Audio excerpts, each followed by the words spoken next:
episode 194 of View from 202, reviewing the Columbus win, 8th unbeaten, and previewing, what is it? Tomorrow it's DC, and then on the weekend it's Montreal. Club de Foot. Two big and meaty, two meaty matches here, two substantial matches coming on up. But first things first, going over our 8th unbeaten in a row. What is this? 6 of 8 of these have been wins? Yeah, Yep. 6, 2, and 0. This is like third or fourth win in a row, something like that. I Using don't know. the correct win, draw, loss format. Yeah, it's so true. Fourth win on the row in a row on the road, right? Yep. Yep. There's tons That of streaks up in the snuck air. on me. Yeah, didn't notice that when it was happening. What are those 4 away wins? It's what? Columbus, Cincinnati, City. Oh, okay, And yeah.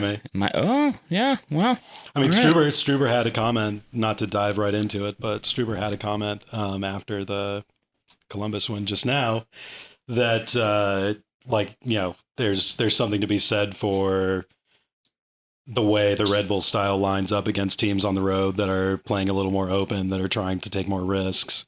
Proof is in the pudding, at least in the last month. Yeah. So. Even overall, I think we're like the third best road team in the East right now, second or third. That's wild. So it's been We're apparently like the 6th best team in the East, so. I mean, yeah, once again, looking at the table, even though we may be getting ahead of ourselves, I mean, we're basically just a normal team now, Yeah. right? We're just basically right, very average, very... In the thick of it. I'm very, what's the Peep Show quote? I'm extremely normal and there's nothing they can do to prove I'm not. But I did not watch this game again. I was busy getting drunk while playing softball. So I'm going to need you guys to explain it to me again. I'm pure host mode right here. Pure host. Don't know anything about soccer. So Explain to the folks at home what we rolled the ball out like. What did we do? What was our lineup? What were our strikers and midfielders looking like? Was there a plan apparent?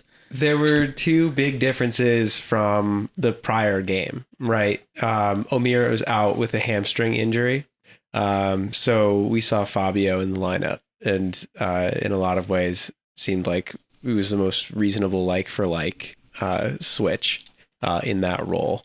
We also didn't see Tolkien, and instead we see Gutman as a wing back, and then we see Tom Edwards in that back three formation On the left. More on the right. No, I think on the right, Okay. and then Andres Reyes played On the to the left left. with Nealis right in the middle. So it feels like from like a tactics, a kind of like perspective, we didn't really change anything. We just had a couple different players in there. And I think, Cork, you were saying, I think I saw you tweeting about it, like this is like the ideal kind of like, this is Struber's like ideal kind of formation. The closest thing to a full squad. Exactly. Yeah. It looked the most similar to kind of how we might have expected to line up, I think, in the beginning of the season. Maybe. Right. But there was one more. Steve Cangelosi is out on international duty with the New Jersey Devils, so we got Jonathan Yardley as the reserve player this week. Oh yeah, and he might be. He's doing this weekend too. He right? is. Yeah. Yep. It's a fully hockey season now. We're in hockey season mode. They're still doing that. That's nice. Oh, hockey? They're still doing that. Yeah. Yeah. They're I still wasn't playing sure hockey. if that was like like a seasonal thing or if it was like just like a extended bit. Well, this the season. The boys were out at opening night at the Oh Devils. yeah, that's right. They Oh, were that's there. right. We did all- talk about Yeah, looking Briefly. looking very as Juan sketched out characteristic. But the thing I noticed, I think most is that Fabio did play a little bit more seated as He was as well. definitely in the 10 role, which in previous games, both from my eye test and from, I keep saying because he was so emphatic about it, Patrick Klamala correcting me, saying that they're playing more of a hybrid, kind of a pulley striker system where when one guy goes up, one guy stays back, vice versa. Whereas this game, yeah, Fabio was definitely playing in the hole, playing behind Klimala, playing underneath Klimala, and sometimes underneath Cáceres and the other attacking midfielders who would get forward sometimes. The wisdom or effectiveness of that, I'm not sure that I saw necessarily. I don't know if that role suits Fabio necessarily, especially just because in traffic receiving, kind of hard entry passes, he's just been kind of so rough on that, especially, or it's just been more apparent in recent weeks. And I just don't know if that role kind of linking, everything in the final third necessarily suits him. There are a few times where you could see him definitely have the idea where he would kind of drag it back or, kind of, hesitate a little bit before trying to play somebody in, but it was obviously not all the way natural for him. And he wasn't getting in very good scoring positions either. And, I just, maybe against different teams that becomes a better look, but I didn't necessarily see it play out. Yeah, it really reminds me of how in this week's GeoGuessr game, Brit quickly learned that I'm also not the type of player to receive big balls in the air going over. Oh yeah, I hit one right on a dime onto your forehead and you ran away from it. Yeah, well, you know how it is. Yeah. And heading. But yeah. Meanwhile, I had a John Sitton-esque performance in the back, making like 2 headers and at least placebo thinking that I have like that's CTE this morning. Well, I mean, I think the concussion protocol in Volo Sports is something we should maybe discuss around there. I'll just keep an eye out for any rants about Sadiq Khan and TFL Carnage. And like, what was the one recently where he was like, I recently read the report about like somebody's family getting murdered. Yeah. I think it was like, Paul Merson said he, lost his life to gambling. Well, guess what? He's never seen pure evil until he's seen TFL. Yeah. That's a deep cut for the fans. But 202 could do a charity auction for Sit's autographed books, maybe, We had Definitely. So we can buy them, you mean? Like, we don't have that. We can't auction that off. We have to get it first. But yeah.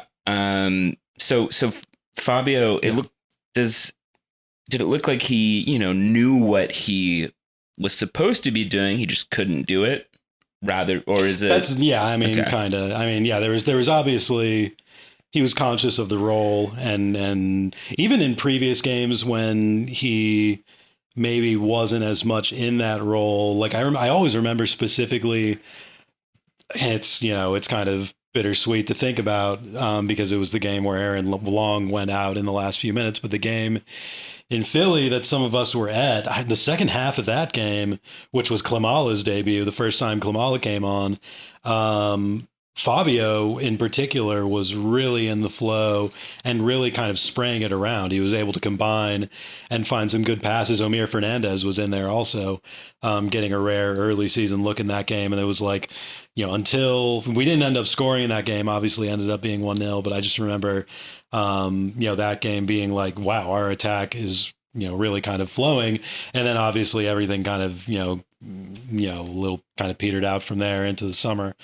But in this game, I don't know. Like I said, maybe against different teams, it'll, find different spaces. But in this one, I didn't necessarily find Fabio very effective in that role. Yeah, it's interesting that you mentioned that he played more like a 10, because I was trying to figure out where Cáceres was playing or where he would play at the start of the game.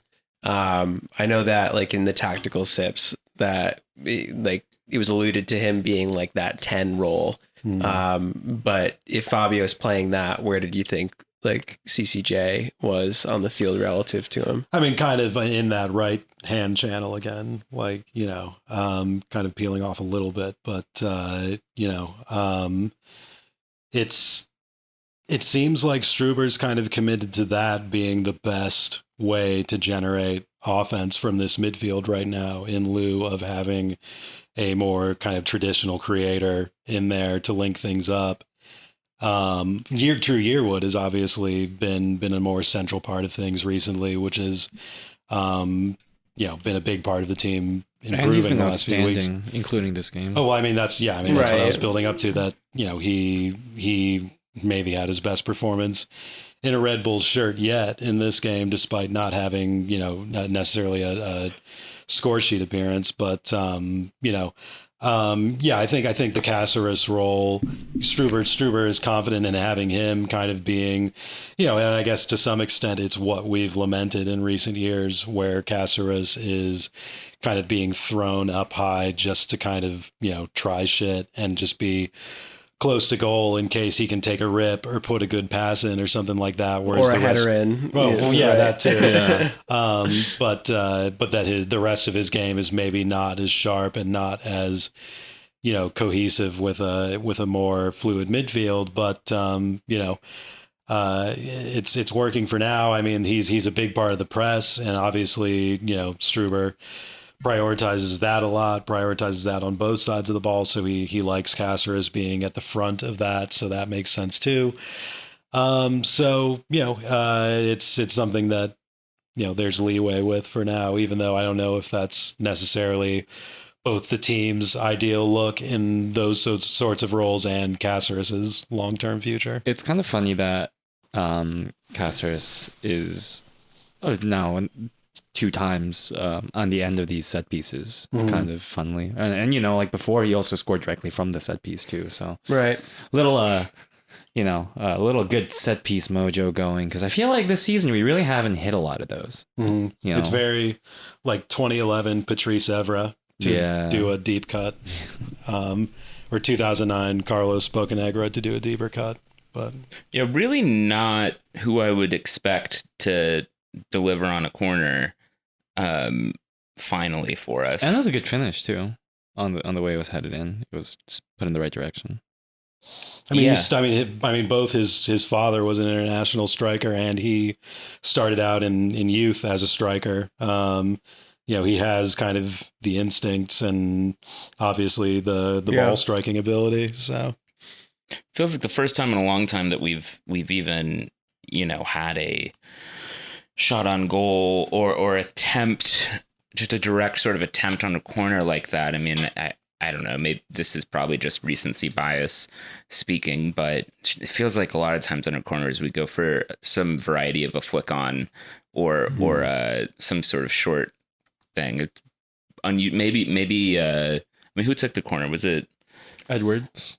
It was Edwards, really? Edwards was taking Edwards I guess Tobin wasn't there. Some of the better both dead balls and run of play, some of the better deliveries we've seen from him in this game. Yep. Real sharp, and he's been doing the long throws both in this game and generally. More What's in the kind of last few funny weeks. though? I think Kyle Duncan's long throws go further. Could be. I think he taught the whole team the technique. Now everyone knows how to do it. And the guys who have the natural gifts are. I mean, you've seen moving ahead Reyes of do him. it plenty of times. I think our whole team has just like brought up this kind of Stoke IP here. I wonder if is the best long throw a like line drive flat throw, or does it have a The loft to floaty, it? Yeah. I mean, depends. Edwards and Duncan definitely do the Floaty ones, yeah. But Delap definitely did like line drives, but I think that was partially because he was like 6'6" or something. But Yeah. I feel like you gotta balance it because you don't want to give the keeper too much of a chance to just scoop it up. We need to get I think our long throws we need to evolve to the flip throw. like that Oh, yeah, girl on the viral. Brazilian That one girl, team. yeah. Yeah. I mean, it's legal, right? Is It it? is. Yeah, as Oh, long as yeah. you keep both feet on the. There's been some Goodman, I think, has been doing it, and Edwards a little bit too, and the refs have been letting him get away with it, where it's almost like Randy Johnson 3/4, like from their Yeah. shoulder, to try and like angle it to somebody. I can't wait. Maybe the Premier League's going to figure out its offside VAR insanity and just lower its threshold and chill out a little bit. But once they do, I'm confident that they will move on to you don't doing even VAR know. on foul throws Oh God. and being like, I don't know. that his boot was touching a little bit of the line. So many awful Danish technical coaches are going to become employed through that rule. That's like the PK We can't stuff. allow it to happen. It's like the PK stuff now. Yeah. It's just like no one can take a fucking PK on the first try anymore. Yeah. No keepers. They're calling on goalies jumping. It's funny that you say that. Apparently, a company has just submitted, I think Hawkeye or whatever, has submitted to FIFA their proposal for automatic offside detection. Shut up! yeah, Don't do it. yeah. It's already, we've already figured it out. Just fucking chill out. Just Everything was fine, honestly. or just like if something's really bad, just look at it. Yeah. And be like, oh, okay, my bad. Well, it's brought to you by I think the same people who did goal line technology. So you know it'll be. That's another one. No. That's another one where it's to like just No, you I can know. you just 360p is fine. It was Really. amazing not It's like- to continue in this detour, but it was amazing to me when they first introduced that like goal line technology, where it was like, I thought it was like good enough to just have like a simple camera Right, pointing yeah. at it. But it's like, no, we need It's to like- have sensors in 16 different parts of the stadium. It's just like you can kind of tell just from a camera, man. It costs Yeah. like $150,000 a Yeah, match or like- something. Yeah, it's ridiculous.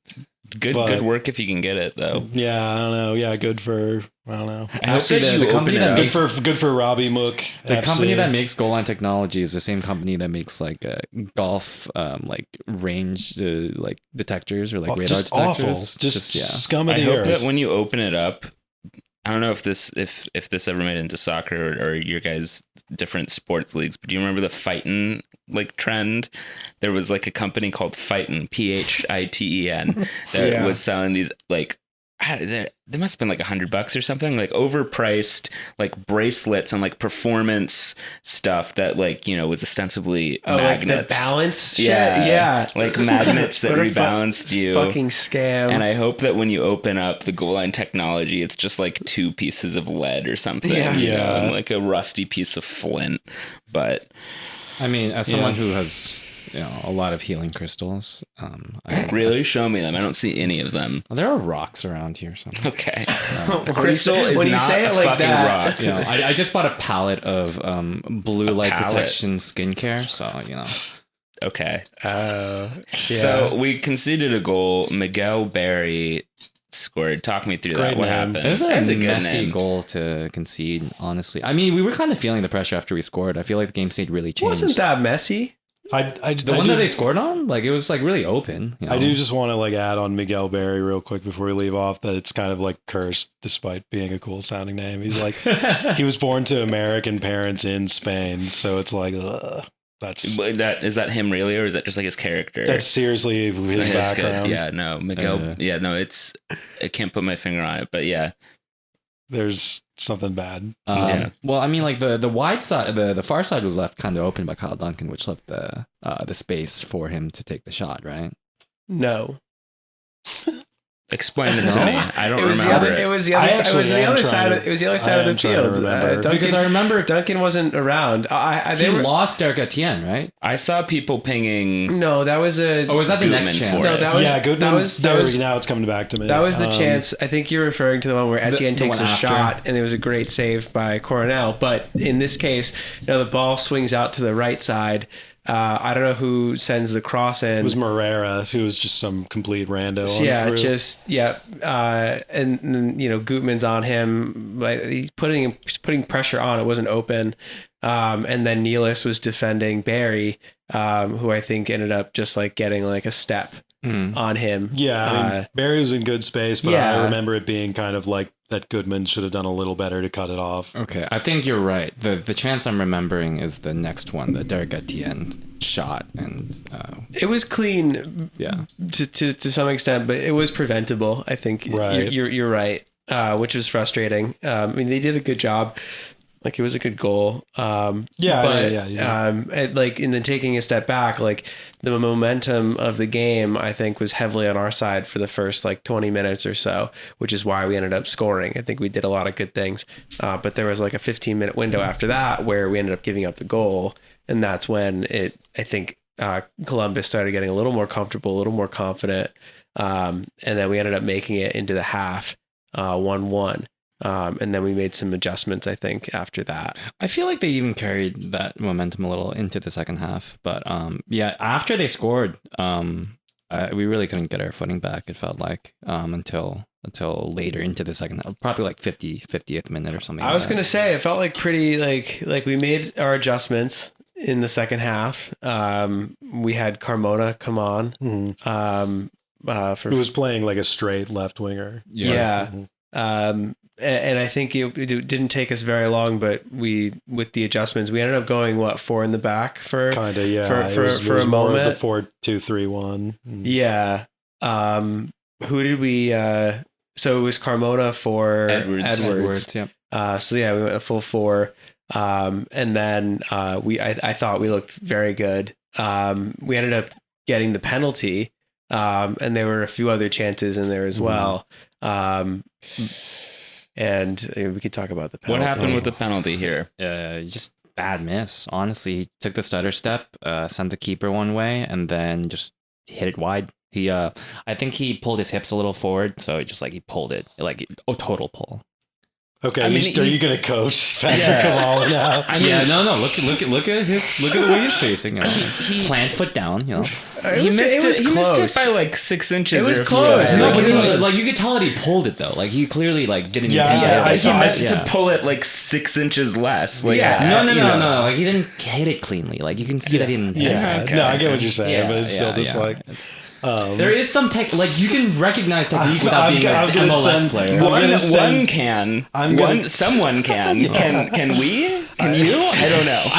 I think we should, as a group, just do a PK shootout and see who's the most qualified. I'm gonna splice that. Do you want to do that? Let's do it. Yeah, let's do. I'm down. We're all gonna show up 30 minutes early to our next game. Yeah, and we're gonna do a PK shootout and find out who's the most qualified. I'm done to do a PK shootout. 2 weeks, because Brit's not gonna be there. But I also, I'm not gonna be 30 minutes early to our game. But that is okay. That's. Then we'll do it after. I'm gonna splice that clip and send it to Patrick so he knows what to do next time. Just hold up your phone and play that into the Zoom press conference. Be like, Patrick, what do you think about this? Did you consider that? Have you considered not missing? No, because I saw people. Yeah, it makes sense, I guess. But people online when it happened who are so desperate to do the major league just a bit outside thing. It's he missed by a fucking couple inches. Settle down. It literally was. It's not like he was not it's not like he shot it into fucking Saturn. They didn't sky it. There were some embarrassing penalties. That's still an embarrassing miss. Well, you're not supposed to miss a penalty. But It's 2008 or something. You just woke up. You're tired. You turn on soccer on, Fox soccer channel. You pour yourself a cup of coffee. You see Sergio Ramos hit the ball 80 feet up in the air. You log on to some soccer net, and you see someone has created a GIF where the ball leaves the stadium and hits the International Space Station. You laugh the hardest you ever have in your life. This is the best moment of your life, and you do not even know it. Wow, the internet won that day. That was you watching this and saying, "Oh yeah, wow, it went so left."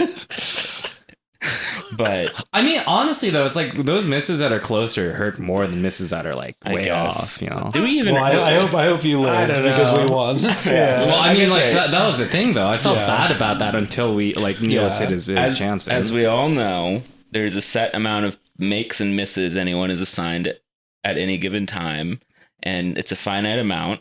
So it's good that Patrick got his miss spent a miss here when it didn't really matter.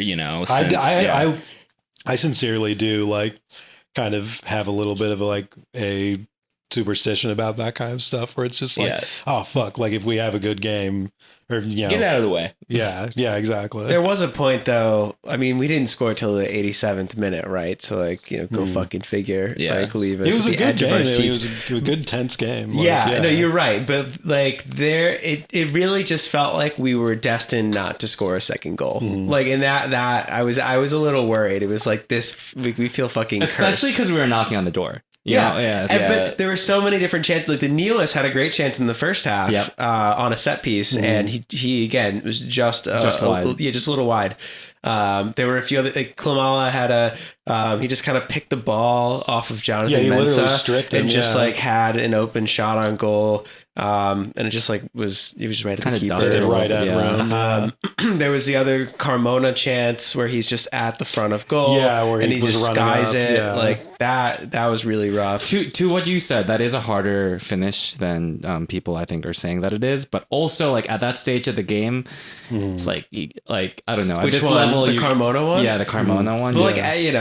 like you kind of have to do You it. expect at least something on goal. Like it was like pretty far off. Well, if he just hit it like a little less, it would have gone in. But that's Sure. what if, right? Yeah. But before we get to the goal, I feel like there was another great, I think just like switch in the way that we played due to the substitutions where we saw Tolkien come in for Fabio. Right. Yeah. And I thought that was a great substitution because I think there was a point where like Fabio looked lost up in the attacking third. And then I was thinking to myself, like, that would be a great substitution. And I'm really glad we did because I thought that we looked better after we made that sub, which I think just at a like larger level, the game on the whole, I thought that Struber was excellent with the subs. I mean, Tolkien was like the game was kind of calling for a John Tolkien like sub there, Well, we weren't winning, right? It was Right. 1-1, but it did feel like we needed a little more width on that on that side of the field. We went back to 3 at the back. So two we wing did backs. Okay. switch back to 3 in the back, which I really liked. Even though we did look good with the 4 in the back formation for the first, like the start of the second half, I thought it was a smart substitution. But it's nice to know that we can have different looks and play them comfortably, especially against teams that are bringing on like actual. Yeah. This is a big game for Columbus if they wanted to make. No, the it was like a playoffs, playoff game. Yeah. Yeah. I don't know if it's just me, like after just watching the team for a while and watching Struber for a while, but it does feel like the decisions on the field, like they're much more obvious or like deliberate and they work.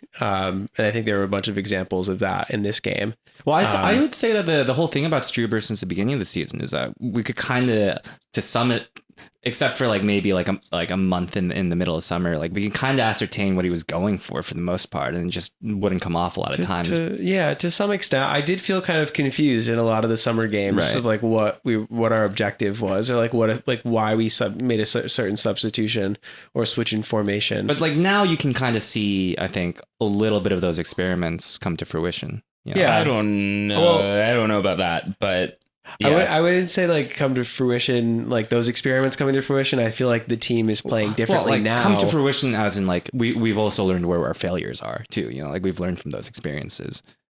Yeah, maybe that. Yeah. I don't know if we've seen like any of the Ideas develop. I don't mean it in that sense. No. Yeah, sure. But it I does mean, feel like we have like clearer responses to ways teams play. At least in these past 8 games where, I mean, obviously the winning helps, like affirm all of these different decisions. But I think there were points over the summer where I was scratching my head at what we were doing or why we were doing certain things. But a lot of the substitutions, formation changes, different changes in play, I think they all made sense this weekend and definitely led to the result. It seems like Columbus has improved their form a bit since the last time we played them as well, and it made for a more lively match. But all of this is is confirming, even more of my suspicions that surely we're looking for a midfielder this offseason, right? I mean, if Fabio's really our only other option that we go to after Omir up there, and then we sort of have to do a more substantial reconfiguration once he comes off, it still seems like we're missing sort of an attacking midfielder piece to kind of make this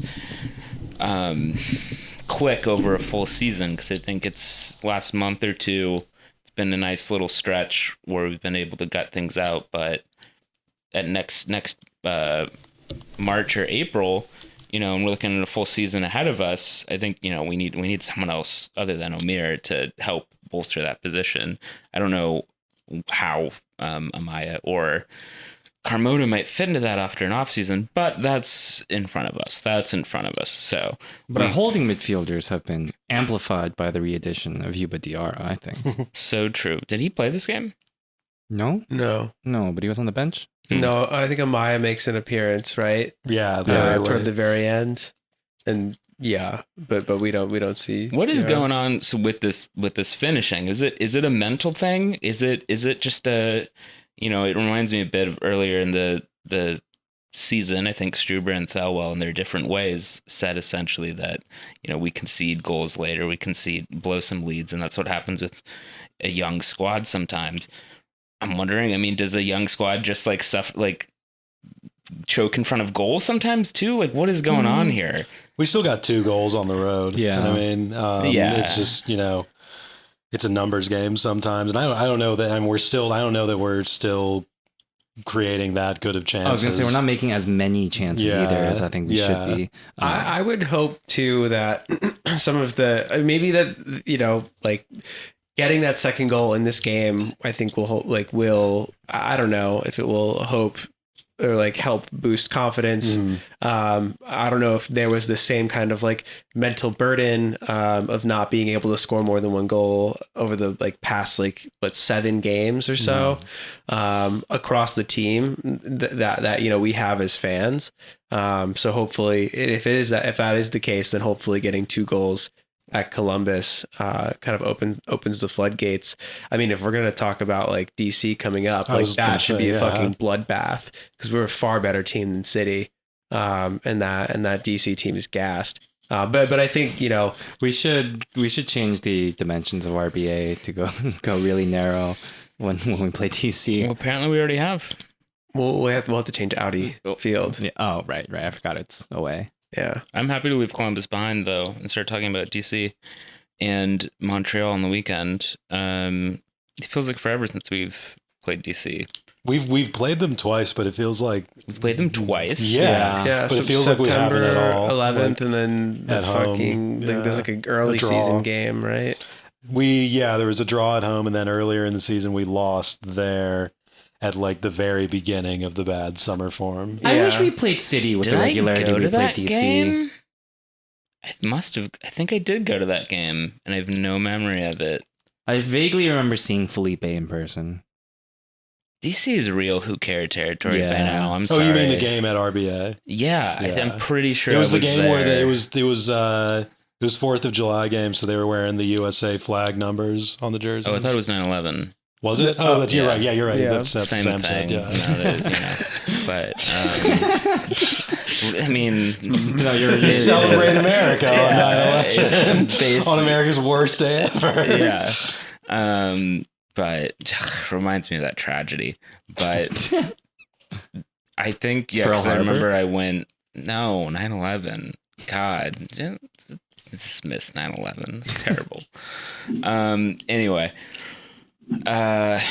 DC. I just broadly, I don't know. No offense to anyone who has any memories of the good old days. I don't know, having knife fights with their fans or whatever, or wielding a trident and grenades in the parking lot. Lightsaber. Yeah, but I'm sorry. Who gives a shit? What the fuck's going on with them? Nothing. No one cares. They're lame. They just got obliterated. You're not jealous of Julian Gressel and who the fuck is that? A made up name? Is that a Paul Areola? Yeah, that's international. Is Patrick Nyarko on that team now? Patrick Nyarko is a coach somewhere. Oh, yeah. I thought he was still playing. No way. I thought I heard his name recently. I was like, because he's a caretaker coach somewhere. Oh, okay. He hasn't been playing for 10 years. Although Steven Beitashour popped up the other day, and I was like, man, you could have told me he retired in 2014, and I would have believed you. AJ De La Garza, that's mine. That's true. Yeah. That's true.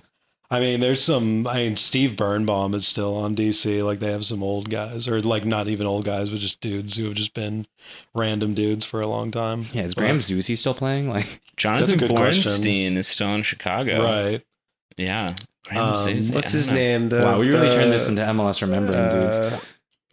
Midfielder, defender, the guy who scored The redhead guy? No. I was gonna say Jeff Lorenowitz. No. I'm DC. He's like Nick DeLeon? Yeah. No, He's he's on Toronto now, now. yeah. Yeah. Oh, he's on Toronto. Okay. Yeah. I don't fucking know. I feel like Toronto also like a very that's funny, anonymous 'cause team, I'm getting my obviously. washed teams mixed up. Yeah. Toronto was Sorry. one of the first games I think we went back to at RBA this year. Yeah, he's and been I gone for a remember while. being shocked at how Busted. bad DeLeon looks. He really, Yeah, but anyway, all disrespect to DC.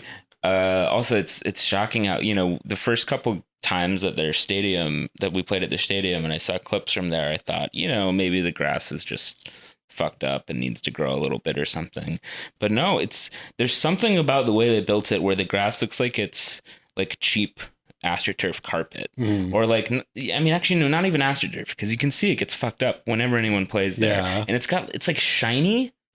Kinda. What's going on there? Maybe because they're playing like lacrosse and football on it like constantly. Oh, really? Yeah, and a women's team plays there, and it's just getting beat up all the time. Like they don't really Houston State was preserve it kind for of the that way. team. Yeah, They made the TSU football team plays there, and then they had a rugby game there once, and the field did not recover for like 2 years. But, I don't know. They might just have like soft ground or something. Because they get rain. No, but like whenever it rains, is that your scientific assessment? I'm just soft caving ground? for DC. No. I mean, like in terms of like whenever it rains, it seems to like flood a lot of that field too. Let and, like- me call the DC groundskeeper and let them know about the soft ground.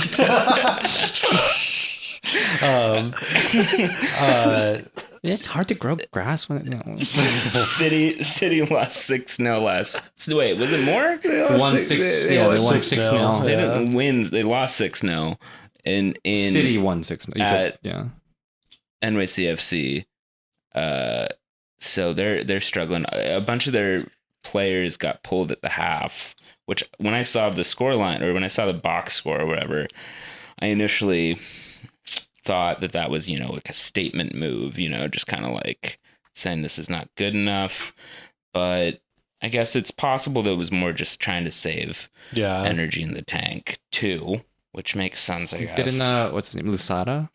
Yeah, Losada's the manager. Yeah, didn't he basically just say like, it wasn't worth it? They lost the game in 10 minutes, in the 10th minute is what he said. Yeah, That's true. It was 3-0 after like 11 minutes or something. Which it I makes think sense. works in our favor because we've been punching teams in the mouth in the first like 10 minutes of the last few games.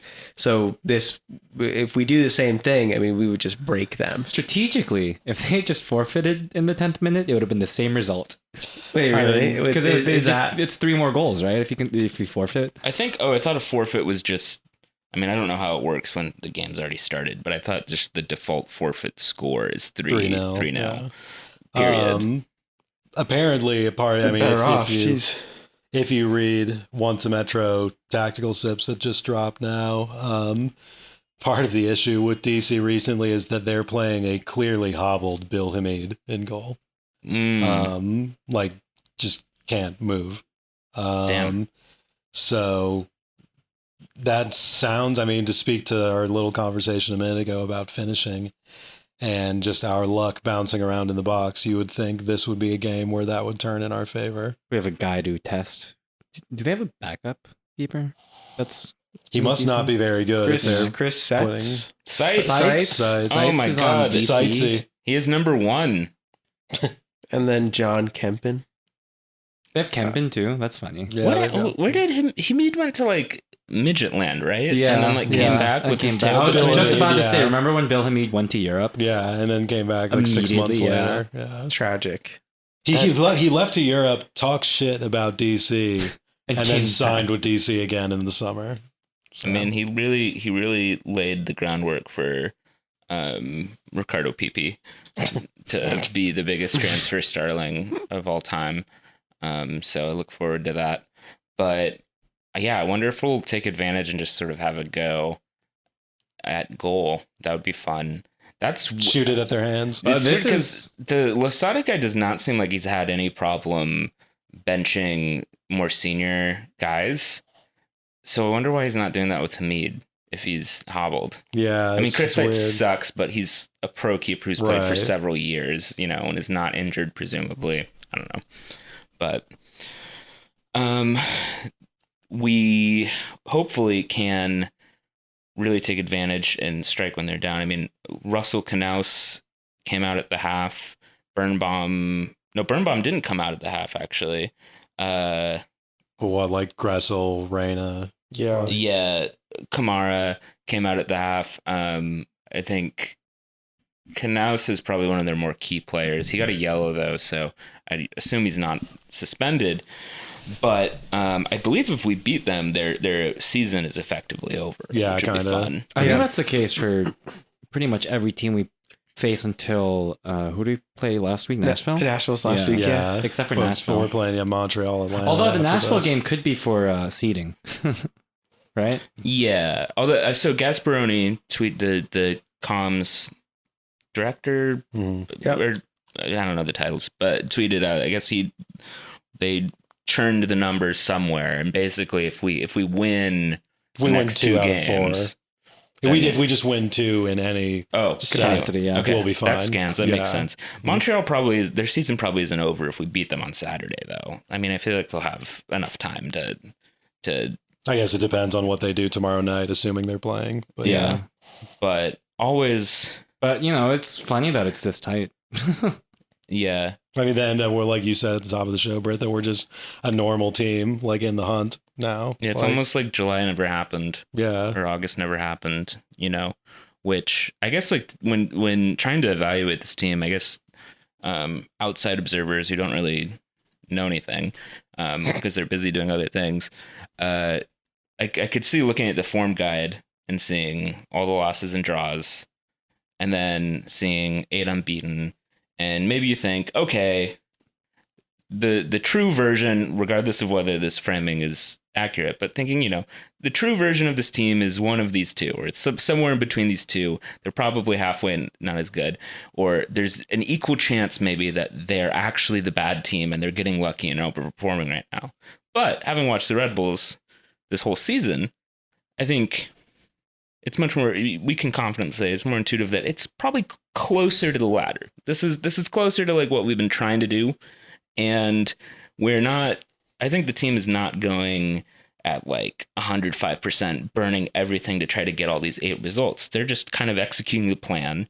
And there doesn't seem to be too much indication that we won't be able to execute the plan going forward. I mean, we will lose a game eventually, sometime. I don't know if it's going to be Wednesday or Saturday, but I'm feeling pretty confident or cautiously confident that this streak is is closer to the new normal rather than where we were earlier in the year, Yeah, especially because earlier in the year, it very much felt like things just weren't falling our way. And now, I think as we're talking about like the strikers and the rest of the players and stuff, I think when you're unlucky, your mentality fades. And, I think that to that end, our attackers or like the attackers in general are streaky players. They don't getting a striker to consistently score week in and week out is a tremendous feat. So, like once you get a rhythm going, like none of our guys have really gotten a rhythm going in terms of like getting opportunities to take chances and score. I mean, I think once, that builds up, I think going into next year for someone like Patrick Klamala or anyone else who plays forward for us, that'll help on that end. But, now that things are falling our way, I think the mentality's on the flip side also great. Like, I think we're going into a lot more 50-50s with more energy. I think we're going into, passes with a little bit more risk. I think we're going into tackles with a little bit more bite. It's one of those things that, once your form is good, it kind of tapes up a lot of the issues as well as like helps you bolster up the rest of your squad. Yeah, I mean, to say we're overperforming, I don't know, that feels silly to me because if anything, our offense is underperforming like by quite a bit. The defense is performing very well. So there's like a very exciting thing here where if the offense clicks and we do score more than 1 goal a game, and we have that paired with our consistently like lights out defense, then we're in a great place. And I think that the last time we had a streak like this must have been 2016. when there was that period of like the middle to the end of the season where we were unbeaten for the longest time. But in that case, it was, I think, a case where we were overperforming. And it was the opposite of this, where like we didn't really feel confident in the team because they kept giving up leads in the last 15 minutes, like consistently. And they kept the streak going because they would be up by a goal or two and then they'd lose the lead. Drop points they drop points consistently. It feels like this time we're earning, all of these points and we're playing tight games, but we're getting really good results. And I like this momentum toward the end of the year. I was gonna say this run, I think it feels very different. Well, yeah, I was gonna compare it to a different, like really good streak that we had in like the end of 2013. Before, obviously, we're not winning the Shield this season, but congrats to New England, who have clinched the Shield. Did that happen? Yeah.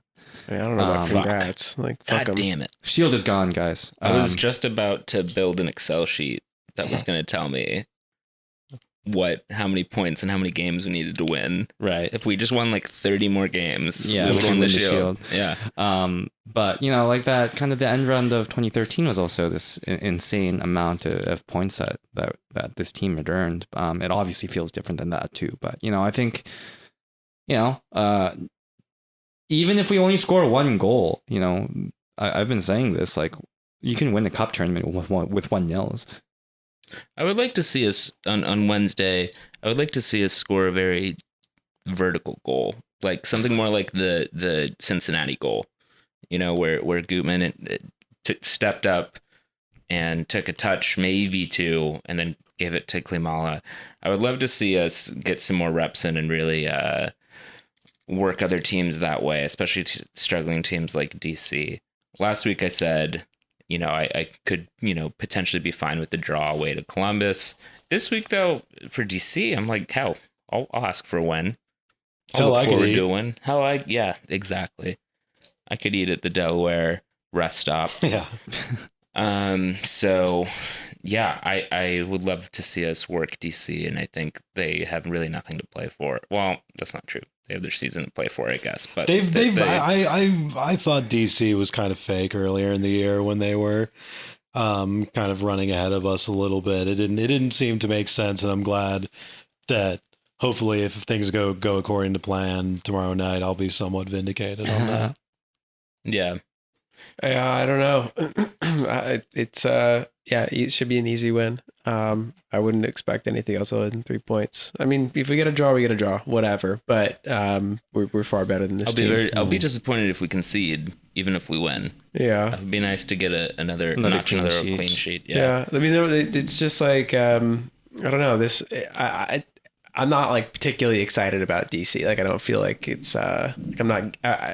Not getting blocked out your time to watch this game. Yeah, in the same way that I would for like a City game. Like It's just like I mean, we go to the City games. Yeah, and we used to go to the DC games all pretty often. That's true. But it just feels like it's just back then it was like we were going to like playoff games against DC, and there was like or bit even of energy, just like games where we would just like thwart them in the regular season when they just were a far worse team. But this was also before City existed too, so it's like, well, I don't think so. No, that was we started going to games frequently when City became like came into existence. This is like 2015, 2016. Yeah, when DC was dog shit. They were like awful, not making playoffs. Like DC was low key bad even when Rooney was there. Like, yeah. Well, I was gonna say I was thinking more 2014 when we like went down the first time, but okay. I mean that's true. Did you guys go? I wasn't in DC in 2014. No, I vaguely remember a DC game in 2014. We went 2015. We went to DC. That's when we started doing all the stuff. 2015, I think, is when like 2014 we looked like we might die because the deck was like shaking. Yes. Oh, in RFK. Okay. Yes. Yeah. Yes. We went. That might have been a regular season game in 16. It was one of those 2 years. I'm fairly confident. Yeah. Well, we started going to games regularly in 15, but we went to the 2014 playoff game against the New England. Yeah. That got series. really mad at Jermaine Jones. True. That's right. Yeah. I mean, bottom line, I guess, of the conversation is just that DC doesn't matter anymore. They're nothing. They're shit. Yeah. Well, the rivalry just feels like a shell of it, whatever it was. Yeah. Like I don't get up for it in the same way that I even used to, or I do for other matchups. Are they like annoyed at Atlanta now too? I feel like they have divided attention. DC's not trying to be anything. They're just they got their real estate, speculation thing done in fucking the middle of the city, and now they have their like erector set stadium, and they're playing, just winging it with like some bare bones front office. Like they're not trying to do the same thing as us. Like I don't think of them as like, a real rival in a lot of both spiritual and competitive senses right now. Even had their little honeymoon, like Rooney period where that led to nothing. Right. And that was like during the rebrand and stuff too, I think right? they're the dog that has finally caught the car a bit. It's like, what now? Very unclear. But Montreal is a little less down in the dumps. I mean, they're in 8th right now. They're only 2 points ahead of DC, but I think, they're not coming off of a 6-0 drubbing. They have very mediocre form. In their last 5, they've lost 1, won 1, and their 3 most recent matches have been draws against Toronto, Orlando, and Philadelphia. So Montreal really, I think all season they've sort of been like this. They've been the consummate sort of representation of this middle playoff block of indistinguishable, they've been at like 6th to 8th all year. Yeah, or like I remember even before our summer dive, they were kind of staying up there at the top of the table, and we hadn't had a chance to play them yet. And I was like, do I have to start like watching these guys? Like what was going on here? In October, still kind of the same thing, a little bit. But, if you're going to call any game a 6-pointer amongst this big block of teams, this is probably one. Their Wednesday game is actually a Canadian Championship game against Forge FC, who are from Temiskaming, Quebec. No, they're probably they're from Hamilton, so they're like the Forge, Toronto, the Toronto suburb team. I can't wait to listen to the premium Michael and Us episode about the politics of the Hamilton MP, who made a documentary about Forge FC in the 70s. But what the fuck's going on with Montreal? They got Georgi Mihailovic from Chicago last year, and I guess he's Georgie. And he's been, kind of their fulcrum. But I guess he's cooled off a little bit. I don't know. I mean, it seems like, just, and again, this is my layman's take on Montreal from a distance this year, but like, Thierry Henry, obviously our good friend Thierry, quit in preseason. Obviously that was when they were still in Florida with the other Canadian teams. He was just like, this is just not, my scene. I'm going to bail. And they put one of his assistants, who I guess is just a long time kind of apparatchik there, who's been kind of in the academy and reserves for a while. And he's, done a pretty good job, which I assume, given that he's just kind of a functionary, that he's just been sort of doing kind of plug and play, pretty simple tactics done right, more or less. I'm not expecting them to be, I guess we saw them earlier in the year where, they were kind of just a cagey team that got us in the end with that weird penalty sequence after we went up on them. But that, they're not reinventing the wheel. They're not playing total vote ball or anything. It's just kind of a functional, opportunistic team. Yeah. Which maybe doesn't line up well for us because we, like teams that sort of play progressively. Like to, I don't like calling it progressive, but like to kind of frou-frou around. I like to be dismissive of progressive play like that. But, they like to play, or like teams that like to play. We like we like soft teams. We like Tottenham's. Yeah. That Piet guy is still kicking around for them. Yeah. Little impressive considering he's one of their, government mandated Canadian Quebecois players. But that's nice. You know who's actually back with them? I totally missed. Balou Tabla.